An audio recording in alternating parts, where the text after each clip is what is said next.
Seeking the truth never gets old, even when it hides in the shadows. Immerse yourself in the world of June's Journey, a free-to-play hidden object game set in the roaring 20s. Solve the mystery of the devious gossip spreader and celebrate our 7th anniversary with exclusive events, never-before-seen decorations, thrilling mysteries, and exciting giveaways. The adventure and the gossip awaits. Are you ready for the journey? Download June's Journey today for free on Android or iOS. This episode is supported by FX's Grotesquerie, a new series from executive producer Ryan Murphy.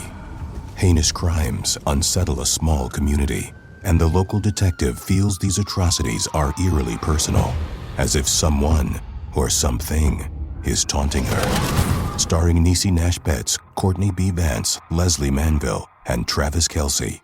FX's Grotesquerie. All new Wednesdays on FX. Stream on Hulu.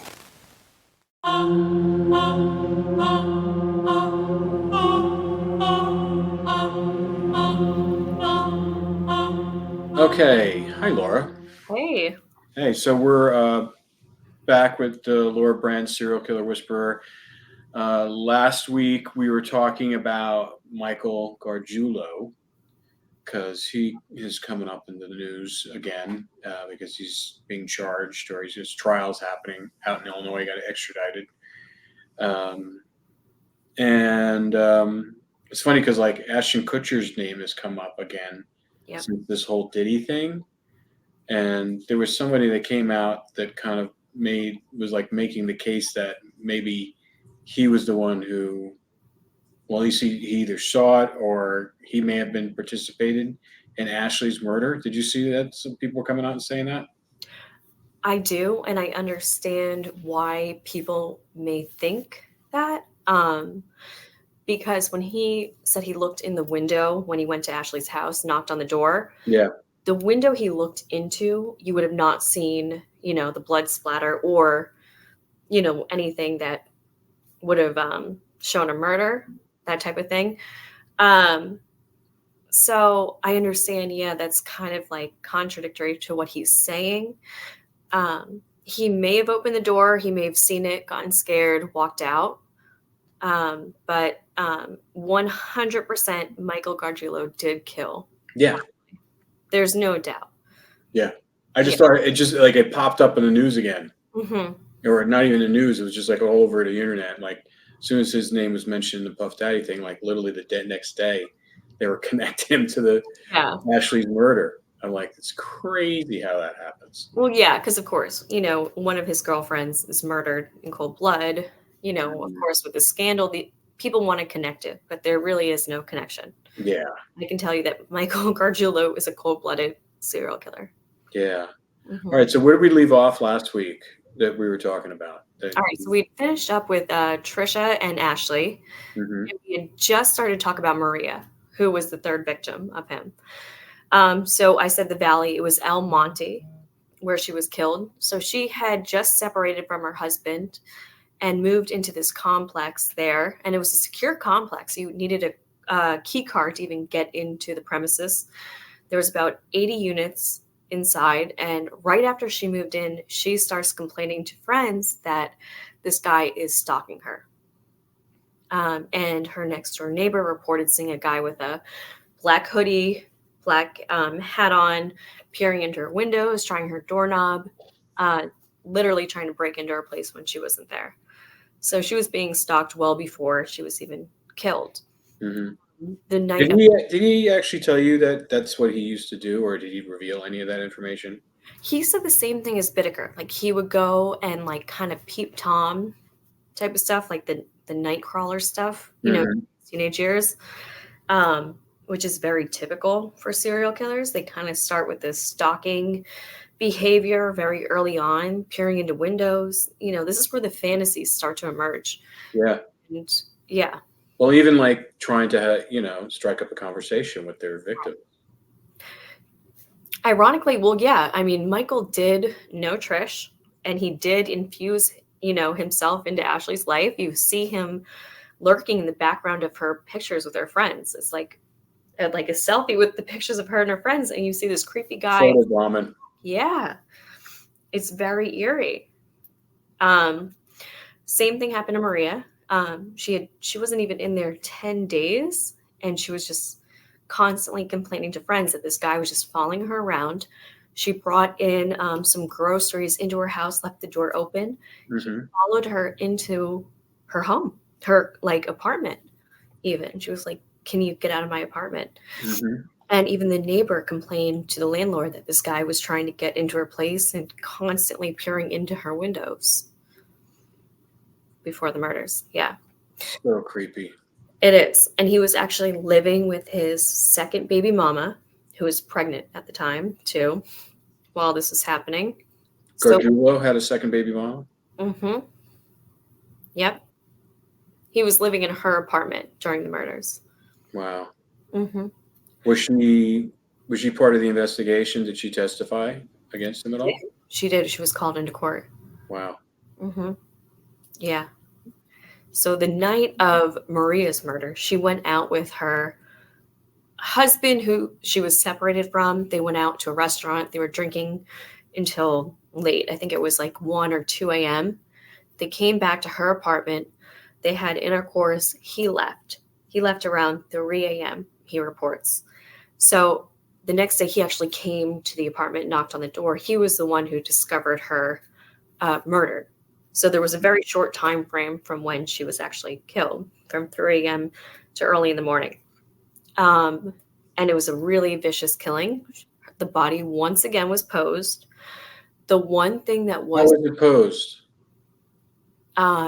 Part of her body was put in her mouth. Oh, okay. Mm-hmm. She was kind of like laid out, ritualistic, just like kind of like Trish and Ashley were. I won't go into the graphic details, but that's fine. I mean, did he explain to you why he liked to pose them? Well, I'm going to go into my interviews with him after I explain a little bit more, because... Got it. All right. I'm getting ahead of myself. I'm sorry. Yeah. So she was found, and he called 911. The police ruled out her ex-husband right away. And then they start canvassing, the 80 units. And the neighbor comes forward right away saying this guy was stalking her. The one thing taken from her was her keys. They never recovered her keys, which is also kind of interesting because with Trish, the keys, when she was trying to get into the house, were found like gripped in her hand. So there's something like weird with, Trish is found kind of sprawled on the stairs. So was Ashley. Keys in the hand. Then the keys are taken from, the only thing taken from Maria's scene were her keys. Yeah. From both victims? Just Maria. Just Maria. Yeah. And so with Maria's murder, there was a piece of evidence found. There was no DNA, no evidence found at Ashley's scene. At Trish's murder scene, they found Micheal Gargiulo's DNA under her fingernails. Mm-hmm. But the DA decided not to, move on with the case and press charges at that time. With Maria, there was a blue booty, like one of those workers' booties, like that, when you're going to paint or whatever, was found actually in the courtyard in between her apartment and his. And there was DNA found within that blue booty of the attacker. So wait a minute. I mean, back up. So you're saying there was all that evidence and they chose not to prosecute him for this? Correct. So that woman's family has no justice? Well, now they do. I mean, now it's going to trial. But originally, so when did they actually prosecute? Did they eventually prosecute him for it? Patricia? It's happening now. Oh, Patricia, yeah. 30 years later? Yeah. Yeah, because 1993, 2024, yeah. 31 years later. Mm-hmm. That's crazy. It's really crazy. Yeah. So the blue booty was found in the courtyard with DNA. So they take that. It's their only big, key piece of evidence. They test it. They find it comes back to a case in Illinois. Same DNA from Trisha. So he's still eluding police. He is now, the second baby mama broke up with him. He met another girl because he's just moving from apartment with finding girls he can move in with. So that was a big thing is like police were unable to track him because no address. there's no address, and he's using their cars. It was He's very using hard. their phones. He's using everything. Right. No paper trail. Wow. So he moves in with her and her mother in Santa Monica. And so when he moves into Santa Monica, then he starts stalking a 26-year-old female named Michelle. She was living alone, 1-bedroom apartment, very nice area of Santa Monica.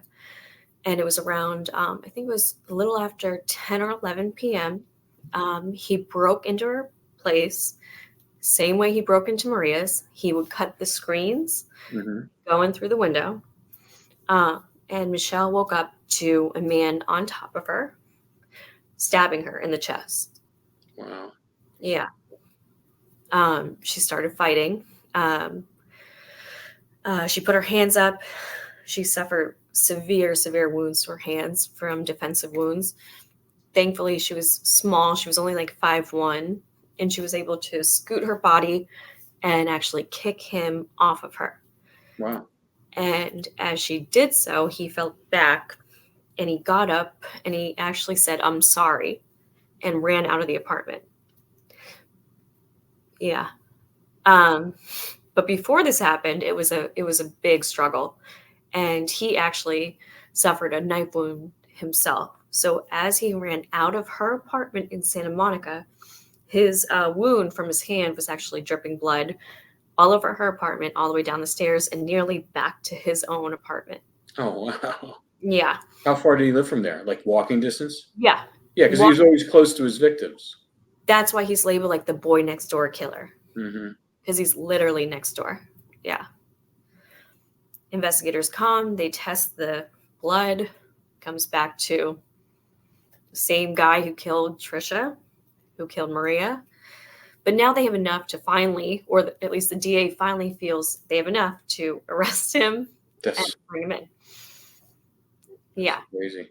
Yeah. So they finally bring him in, and you needed a larger body count in order to charge him. It's really crazy. I mean, after they found Trisha with Ashley, they connected the dots. They should have really brought him in after that. Because Maria would still be alive. Michelle would have never been attacked, alone in her bedroom at night. And there were some missed attacks too, where he had actually tried to break in, like a girl was sleeping on her couch, but awoke and actually like scared him off. So there was a lot of other murders that were about to happen, in the commission of crimes. And what I'll get into in a little bit is some of the things he's told the death row inmates, as well as some people in the county jail once he gets arrested. So he gets arrested, he gets brought into Santa Monica. And, he freezes up. He doesn't say anything to the cops, but they put him back in the holding cell. He finally goes to Los Angeles County. And like so many inmates, they just start talking. And what I did not know until I started researching the case a little bit more is what he was telling the inmates in Los Angeles County was almost identical to what he was telling the guys in San Quentin, which I thought was like, wow. So I had listened to one of the detectives came forward and said, we have information that he's killed 7 other girls because he would drive back and forth from Illinois to Los Angeles. That's what he was bragging about in jail and in prison? In county. So when the death row inmates called me, they said, Laura, you've got to be looking into the routes from Illinois to Los Angeles. They go, there's girls. He's killed girls from there. All right. So you're getting inside information from the other serial killers there. They're kind of giving you a heads up on. Yeah. Where to look, where to go. Because he's telling them more information than he's telling you. So I had no idea he had told the same thing to the inmates in county as well. The only difference was he told the guys in county 7. He told the ones at San Quentin 9. The other thing that he did not tell the guys in county that he told the guys in San Quentin was Trish was not his first victim, that I should be looking into 2 more before Trish. Wow. Mm-hmm. And he's petrified to go back to Illinois because he's scared they're going to also connect those two prior to him with Trish. Yeah. As well as the ones en route. Yeah. Well, he's not getting out of San Quentin. He is. He's in Cook County. I know, but like right now, but I mean, is he gonna serve the time in Illinois, or is he gonna serve the time because he's not through his charge in California. Right. I mean, he's on death row in California. Yeah. This is just basically closing out the case. Right. So why would he be worried at this point? He's never getting out. All these guys in their head, they think they're going to beat it somehow. I guess so. They I think that one thing that David Carpenter, when he still thinks he's getting out. 94. 94. Yeah. He wouldn't tell you certain things because his lawyer told you not to tell him because he's still working on his case. And especially with Micheal Gargiulo, he gets off on the press that Ashton, like the bad press that Ashton Kutcher is getting, because it's like, oh well, maybe there is something there. There isn't, but he wants people to believe that. It gives him hope, Yeah. I'm sure he's just sitting there hearing about this Diddy stuff and goes, oh, maybe. Exactly. Yeah. No, for sure he is. Yeah. All right, so he's in there. He's blabbing his mouth. He's bragging about all these other. Then you're getting intel from these other serial killers, and they're telling you. Well, Michael had no idea. Mm-hmm. He had no idea. So I was playing along with, you're innocent. Tell me why. Take me through your case. Send me your discovery. I'm playing along with his game. That's what I'm doing. He had no idea that I had all this intel from the inmates who had come to me with this information. At the time, I didn't even want to take him on. I had so many at the time that I was working. And they're like, no, you have to, because this girl Trish is back there. There's two before her. There's one's en route. And then I hear this PSA from, the investigators in Los Angeles saying, yeah, there's 7 more en route that we're trying to figure out. If anybody has any information, come forward. And I'm like, wow. So there's still girls out there who had been murdered by him, but no one. 2 others in Illinois. Mm-hmm. Yeah. So he started really young. Yeah. I mean, he was 17 with Trish. Wow. That is really young for a serial killer. It's not unheard of. Bundy supposedly started at 17 as well. Yeah, and also Gary Ridgway started. Like, I think he killed a kid in the woods, or he stabbed him. I don't know if the kid ended up dying, but he ended up stabbing him in the woods when I think it was like 13. The kid was like 6 or something like that. Makes sense. Bittaker told me he was 17, 18 his first time.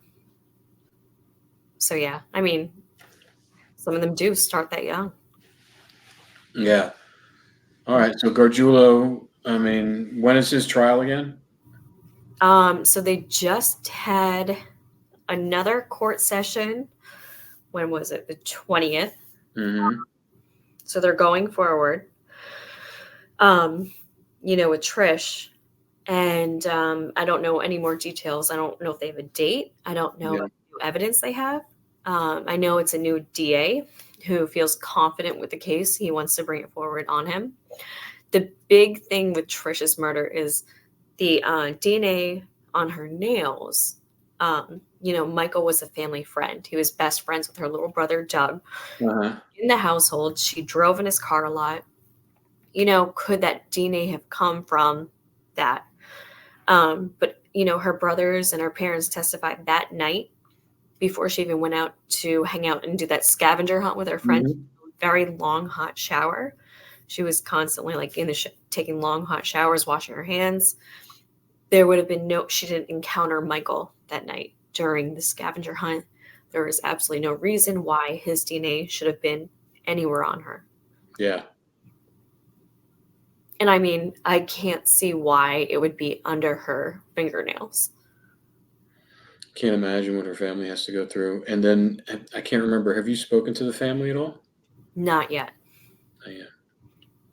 I have some tapes. And I gotta say, in all my years, 10 years of working with serial killers, it takes a lot to really shock me or give me chills. And I gotta say, Micheal Gargiulo, there were times I got off the phone with him and another serial killer would call and they would hear it in my voice of like how shaken I was. Yeah. Because I typically don't see them talking, just shit about the family or attacking the family so viciously. Mm-hmm. And Gargiulo he would attack the victims. He would attack Michelle. And I have a lot of tapes. In like what way? Like he was just bashing them, or is like, or the fact that he felt like they deserve it? Yeah, like with or they're full of shit. I can't believe they think I've done this. Along those lines, but way more extreme. Mm-hmm. Just degrading them. Yeah. And it would just give me chills, especially because I would say, well, okay, well, who do you think killed Trish? And he would be like, her brother, Doug. And I was just like, really? Like, I knew he killed her, but it's like, you really want to point the finger at her own brother? Yeah. And he had a breakdown after her death because he felt responsible because he was friends with Michael. Oh. Like imagine that guilt, and then this monster wants to turn around and point the finger at him. Oh, it's narcissistic gaslighting right there. It's just sick. It was really sick. Some of the tapes I have with him are just really sick. Another one of the tapes I have is we would do like a quid pro quo. I would say I do this with a lot of them. It's like, mm-hmm. Yeah, we're eventually going to listen to these tapes, right? Yeah. We will. But I said, I would ask a question, they would ask the question. So the question one question Michael asked me was, what metal would I lick if I could lick a metal? And I was like, that is the weirdest question I've ever. What metal? Yeah. Yeah. That's bizarre, right? Yeah. Well, you got a crazy person.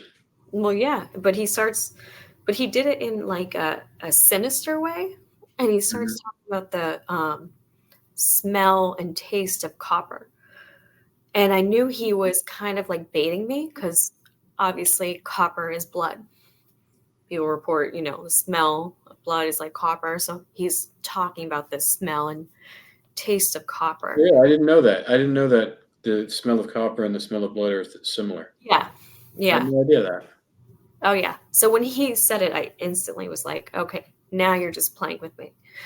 And he would talk about the arteries all the time. He would talk about like the carotid artery, but then he would also talk about the femoral artery, but he would always mispronounce it, which I thought was really strange.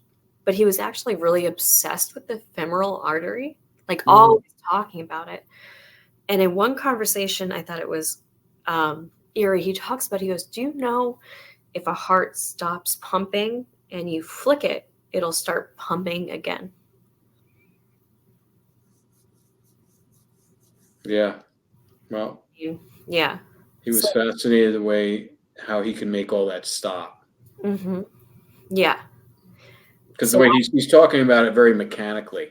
Very mechanically. The femoral, and those are the major arteries, the femoral and the carotid. I mean, those are the ones that, And if you look at all the autopsy reports, those are the he went all straight for the arteries. Mm-hmm. Yeah. For both the carotid and all of them. Yeah. Of them. It was just like he was stabbing at every artery. Yeah, he wanted to make sure. Oh, yeah. Yeah. So I actually, funny enough, I went to Wayne, Adam Ford. Yes. And just like I go to him a lot. But I had said to him, like, I didn't tell him it was Micheal Gargiulo because he was actually housed very close to him. But I told him, he's asking me about what metal I would lick. Talking about the copper, and Wayne was like, blood. I was like, right.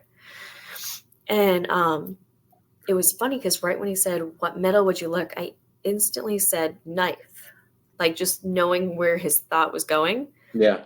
And he lit up like a Christmas tree when I said that. And I said to Wayne, I go, what do you make of that? And he goes, I think he licked the knives of the blood of the girls. Mm-hmm. He goes, that's what I'm getting. He goes, because you know what? Cannibalism or licking the blood, that's total possession of the victim. You're taking their life force right there. Yeah. And I was like, right. And that was from another serial killer, Wayne Adam Ford, gave you Right. that little piece of information. Yeah. He said, was it based on experience, or is it just based upon how he just feels like he knows how this guy's mind works? Both. Okay. Yeah. And Wayne said, I wouldn't be surprised if he drank some of the blood. Mm-hmm. And then Wayne said, if he's asking you what metal you would lick, he goes, I wouldn't be surprised if he made the victims actually lick their own blood. Before they were dead, or just while they were dead?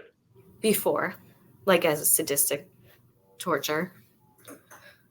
I'll stop if you do this for power control. Do you think he had that much time to where they were? I mean, I know we're getting to really details here, but I'm just trying to figure out. He did have hours before these victims were found. Oh, okay. Yeah. He could have taken his time and done more than we know. Yeah. Yeah. Get 15% off a set of BrakeMess Select, Select Pro, or Import Direct brake pads and 2 rotors now at O'Reilly Auto Parts. O'Reilly Auto Parts. Well, I really feel for that family because they're going to have to relive this whole thing again. Yeah. I can't even imagine. The other thing was with Michael was so when he was at the end of the driveway, do you remember last week I was talking about how her father found her? He said, find out who did this. At the time when I had heard this information, it didn't make sense until I had heard this part about it, where he had him find out who did it. Because the death row inmates came to me and they said, you have to figure out who he's trying to frame for Trisha's murder. And I was like, what do you mean? That's when I learned the information that he had planted Trisha's murder weapon on a mutual friend of him and Doug's. And there's a big story about him going to. And when did he plant this evidence? Right before. So he went to Trisha's parents' house. Oh, before he did the murder? No, this is after. Oh, after. Okay. This is after. He knocked on the door and he had said, Trisha's mom opened it and she was like, hi, Michael. And he was like, I need to talk to Mr. Picaccio. And she goes, well, he's at work. Why don't you come sit in the kitchen? I talked about last week. Mm-hmm. Sat in the kitchen for an hour. And then finally he came home. But right when he came home and walked in to see Michael's dad and sister came and pulled him out of the kitchen. Yeah. I remember I said the sister knew. Yeah. The family. Yeah, they knew. Not only the sister, they all knew. They all knew, right. But I also think the sister knew exactly what he was going to do right then and there. And that's why she also pulled him out. He had planted Trisha's murder weapon on this friend. Do you know who the friend is? I have a first name. I don't want to say it on air, but Okay. yeah, it's been given to law enforcement, of course. Oh, okay. So they know. Yeah, because God forbid, I kept thinking, God forbid, even now he tries to like turn around and say, no, it wasn't me. It was this guy. I can even tell you where it was planted. Mm-hmm. But that was the whole plan behind that. Wow. Yeah. So that's all being used today in this trial.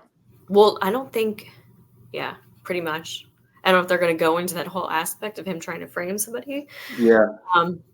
But I do know there are new witnesses coming forward for the new trial. Well, that's good. Let's hope they just wrap this thing up. I mean, it's horrible. I know. That poor family. I can't even imagine. Yeah.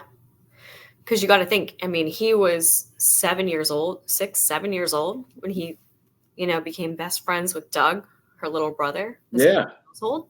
Well, I mean, you can relate to that. You have Yeah. that in your family. I mean, it's like, you have no idea sometimes what's underneath your Right. own family, underneath the same roof.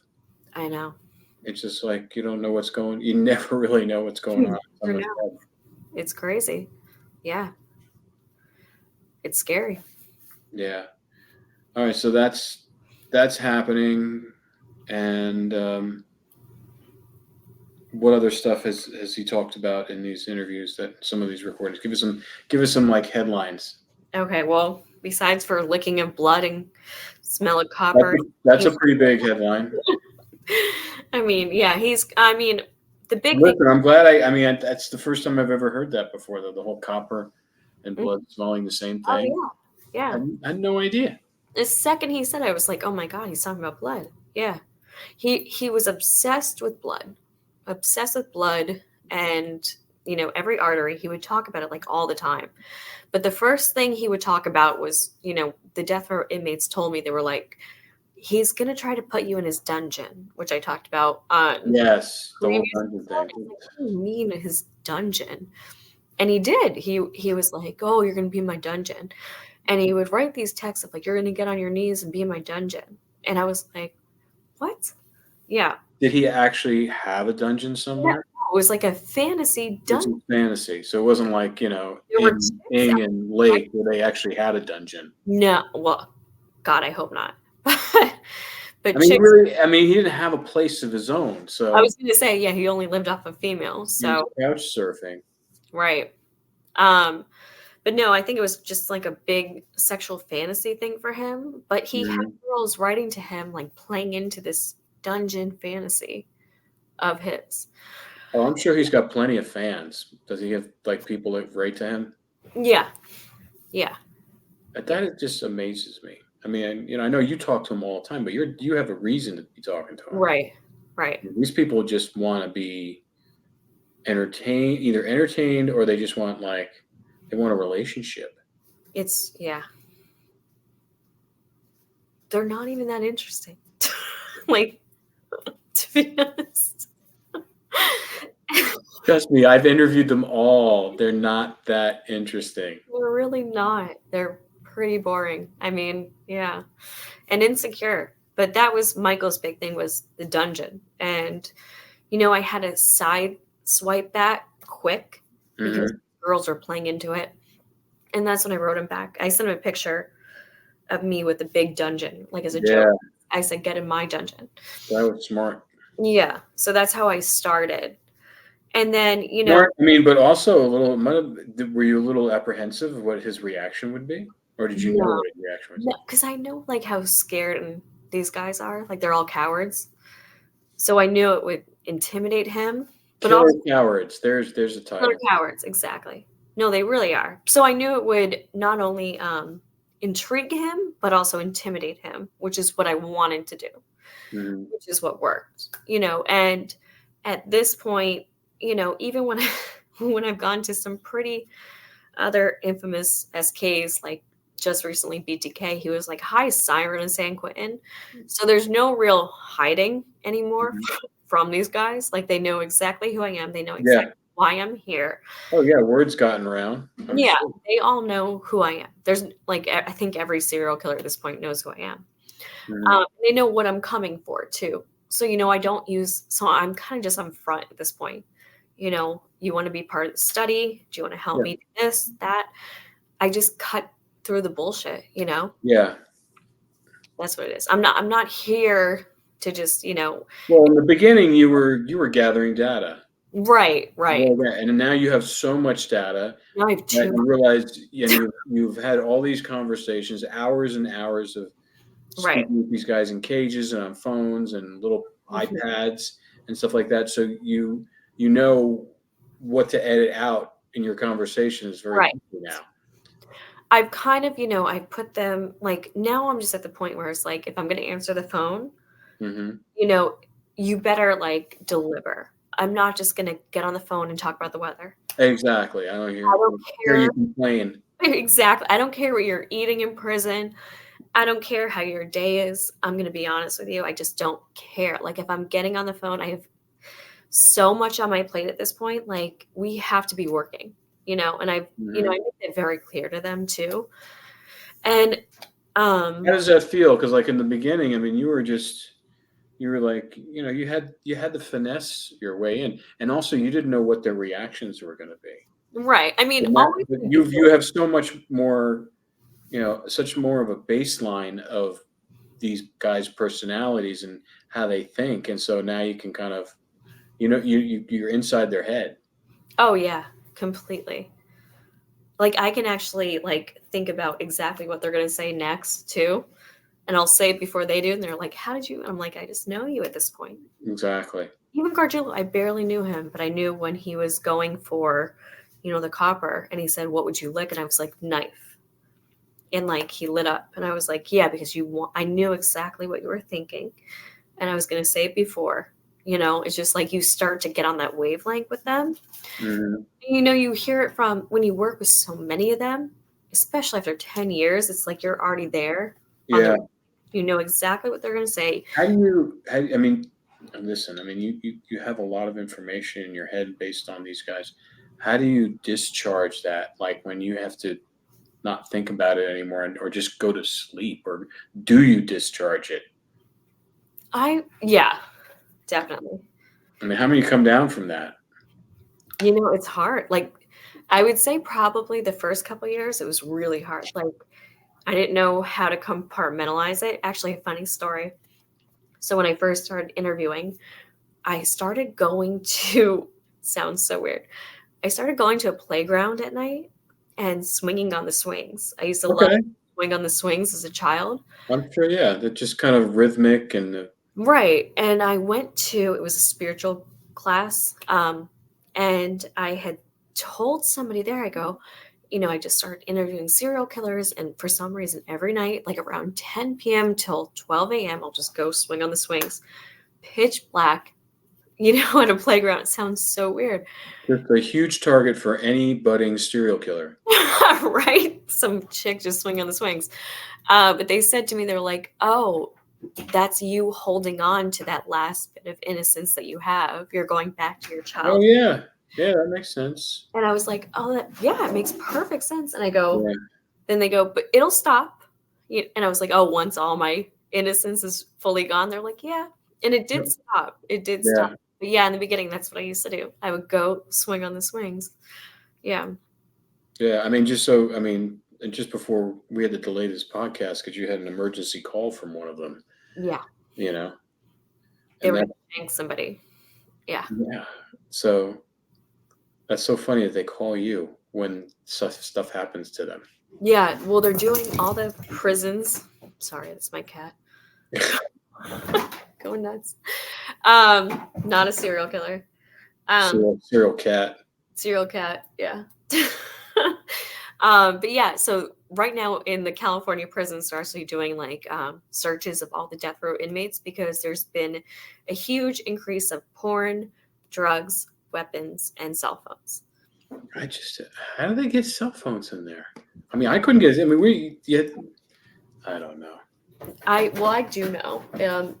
I remember that was the first thing, when I used to do that series Lockup in one of the first prisons. I was like so astonished. I'm walking around, I'm smelling weed. And I'm like, what? Yeah. Smelling weed. Actually, when the last time I was going to San Quentin, this guy was walking and he reeked of weed. And like the CO was like, did you smoke? And he's like, yeah, in the parking lot. Yeah. It's just so bizarre. Amazed at the stuff that goes down in the prison. Amazed. Yeah.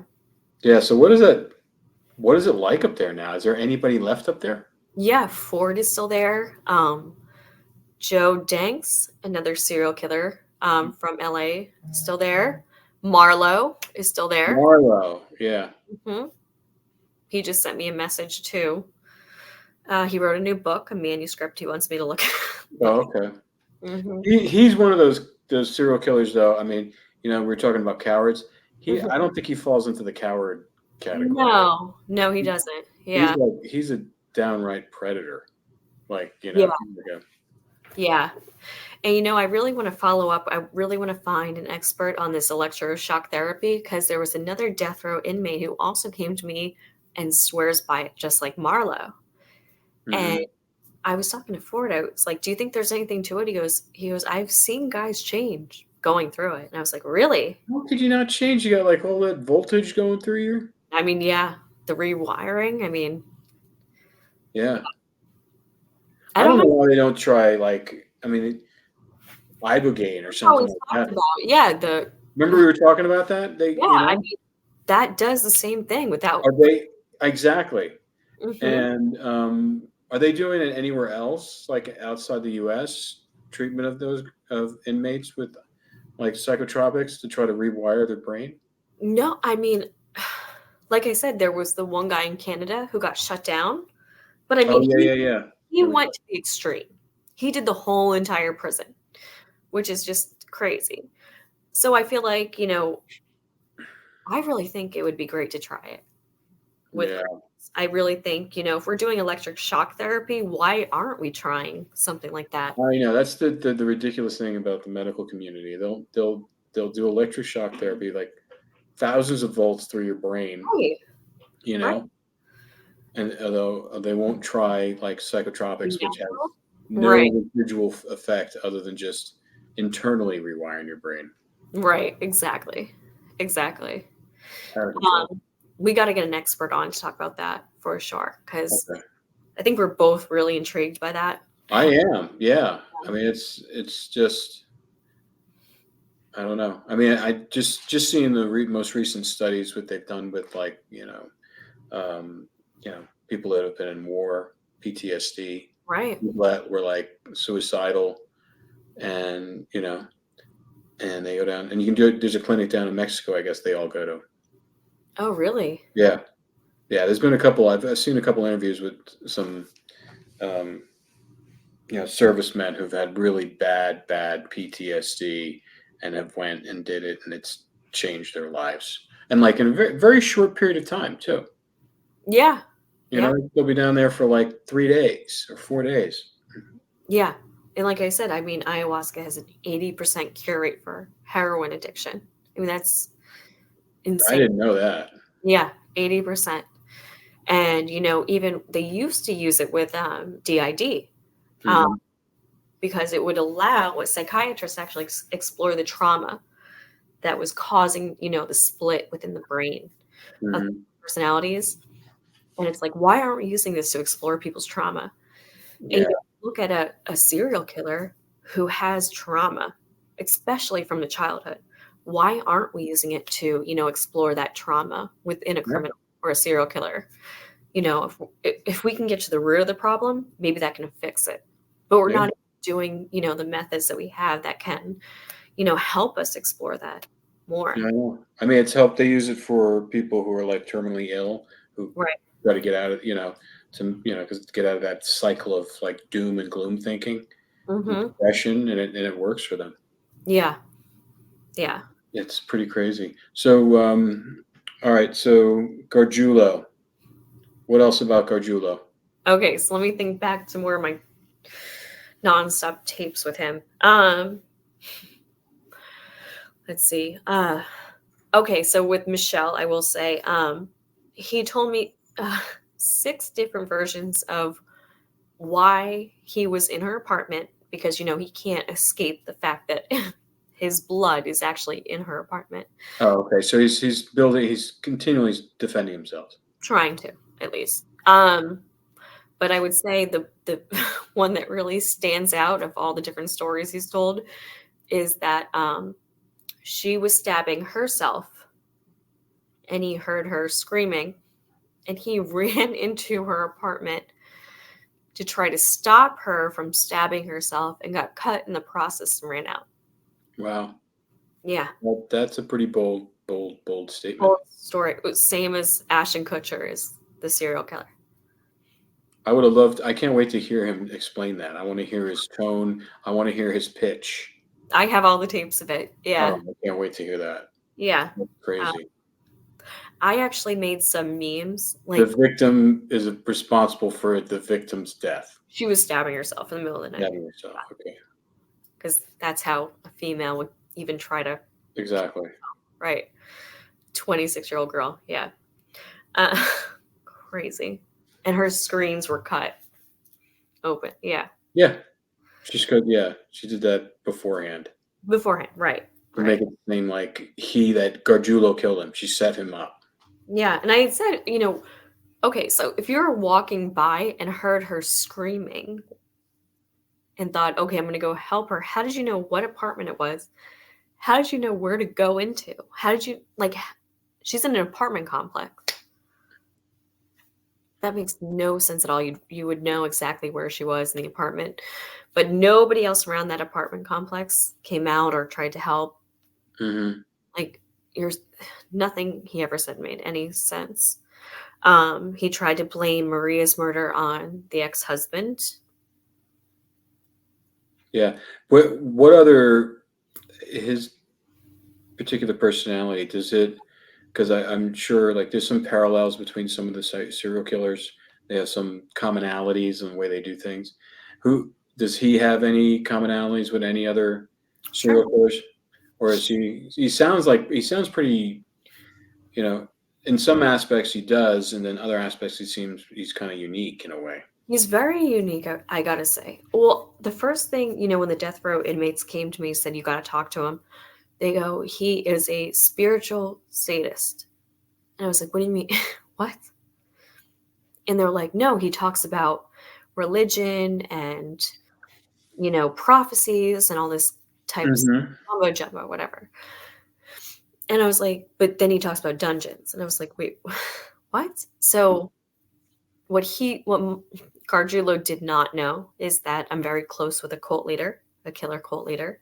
Okay. Who knows the Bible, memorized everything. And I had him on the phone. Gargiulo had no idea. And he's spewing all this spiritual stuff, or trying to, or at least. Gargiulo was?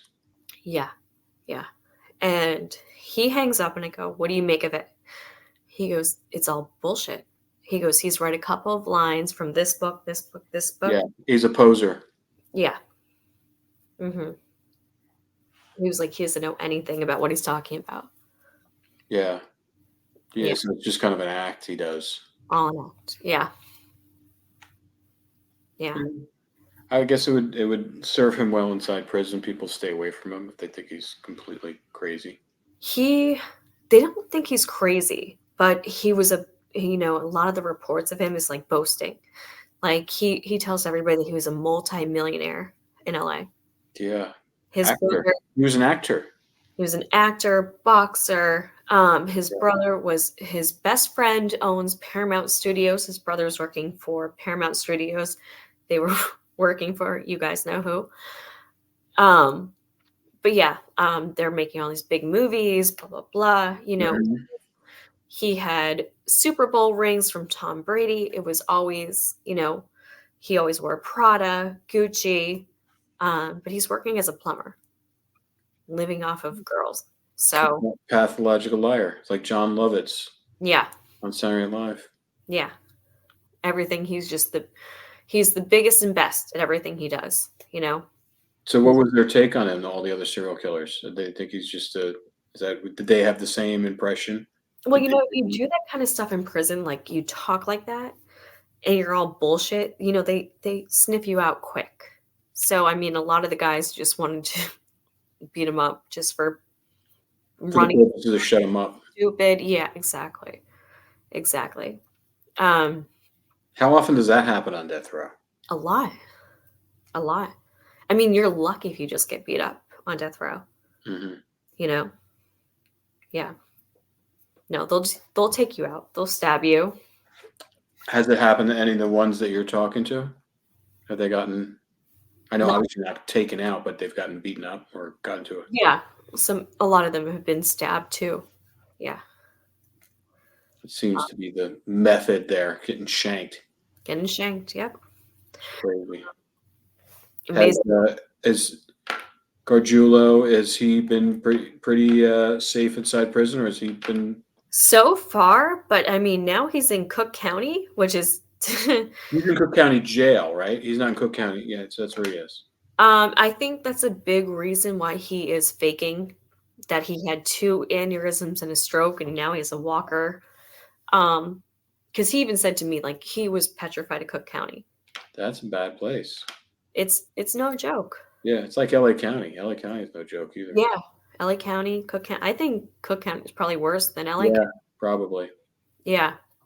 That's why I think he's kind of faking everything right now. I think he's really scared. I mean, he told me he was very, very scared of Cook County going back there. So, yeah, it'll be How long has he been back there now? 2 weeks. Oh, just 2 weeks. Yeah. Yeah. And he's going to be there for a while. Yeah. I mean, for a trial. Yeah. Yeah. Oh, yeah. It's probably going to be a long, I don't know. I would Are they imagine. televising that trial? Do you know? What? I can't remember if they televise in Chicago, in Illinois. I don't know. The first arraignment he had, they only had sketches of him in the courtroom. Oh, then I guess they don't allow cameras. So I don't know. I don't know if they will for the trial. Yeah, I don't know if they will for the trial. But, I think after 31 years, I think it's time, he finally gets to, some justice for Trisha and her family. Yeah. Waiting. Yeah, for her poor family. Yeah. I mean, and just put him from, in an uncomfortable situation where he has to sit in Cook County Jail for the whole time. Yeah, exactly. And, he's a high value target. I mean. Oh, he's a mantelpiece. Mm-hmm. In Cook County. Yeah. He definitely is. Yeah. Special guest star. Mm-hmm. From LA. That's weird. It's such a weird, like, it's like everybody knows what really goes on inside there, but it really doesn't seem real. No. It's no one knows. I mean, because you've been inside, and I've been inside these places, and it's 1,000 times worse than you think it is. Oh, 1,000 times worse. People don't realize how dangerous it is. Yeah. Everybody, people have the Hollywood perception of it. You're there with the phone. Yeah. And there's a guard right now. Everybody thinks I have private security when I go, and I'm like, oh my God. No. If you only knew. Right. No. It's nothing like you see in the movies. It's really dangerous, especially county. I mean, you're out in the open in county. Well, yeah, county, because there's like no one's programmed. They're just all kind of just waiting to be moved around, and they're moved around. They don't have their own space. They usually, double, triple them up, and it's depending upon the jail, but it's just a way station for them. So. Yep. Yep. But I am going to, look into other murders prior to Trish. Yeah. And routes from, Illinois to LA. Yeah, we didn't talk about that the last time I guess that's why we were just going to get to it when you were talking about it today, but the fact that there is 2 other priors, that's kind of. Yeah. 2 other priors. Well, I can't say the name of who, but I have the other one who has priors in that other state that Rob and I have been swamped with. Oh, yeah. And then there's still Bittaker, looking into all of his. So it's just like, it's always mounting with all of them. It's like, oh, well, there's 2 more possible here. Oh, there's 5 more possible here. Yeah. It's never ending with, okay, I got to look here. I got to look there. And I mean, you can't stop. I mean, people have lost their lives. And I know. It's amazing what you and Rob are doing. It's fantastic. Yeah. I mean, because no one else is doing it.